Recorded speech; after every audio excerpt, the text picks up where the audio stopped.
নিজের ভাগ্যকে মনে করে আমি বলবো আমার কিচ্ছু নেই। এখানে সাধু বোঝে, সাধারণ মানুষ বোঝে না।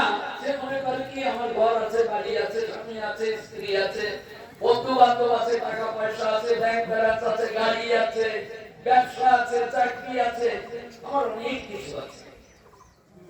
সাধুরা কি ভাবে জানেন? সাধুরা ভাবে আমার কিচ্ছু নেই, শূন্য হাতে এসেছিলাম, যাওয়ার বেলায় শূন্য হাতে চলে যাবো, আমার কি আছে? আমার তো কিচ্ছু নেই।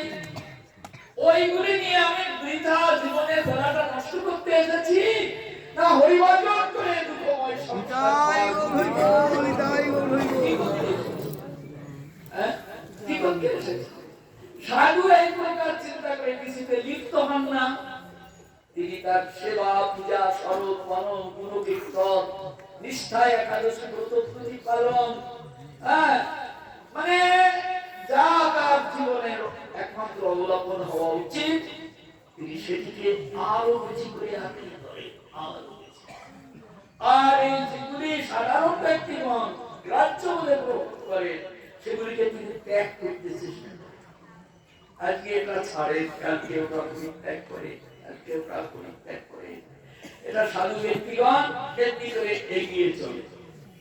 ঠিক তেমনি এই দ্বীপের উপর দিয়ে ঋতুগণ পরিভ্রমণ করছে, আর একজনে আর একজনের দিকে তাকিয়ে বলছে এমন সুন্দর বিগ্রহ তিনি আনবেন, ওই গোলক থেকে ভুলো কিনে নেবেন।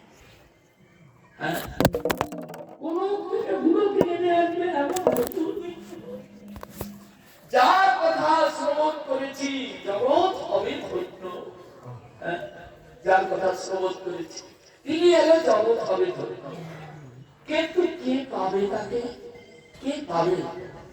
কখন কার মধ্যে এসে উদয় হবেন তিনি?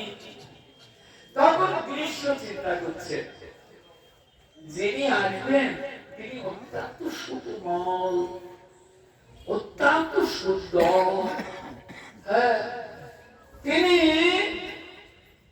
কোটি কন্দর্প সদৃশ তার স্বরূপ, কোটি কাম যেন একত্রিত হয়ে তিনি জগতে বিচরণ করতেন। তিনি যেন অপ্রাকৃত নবীন মদন, তিনি এসে উদয় করে দেখান। হ্যাঁ, কিন্তু আমি তো দৃশ্য, আমাদের আছে তা রাস্তাঘাট সব কাষ্ট হয়ে যাবে। আমি যদি তাকে ডেকে আনি, তার সেবা করবো কি করে? তার ওই কোন ভুবন উদান চরণ খানি, যে চরণ লক্ষ্মী দেবীও চেয়ে পায় না,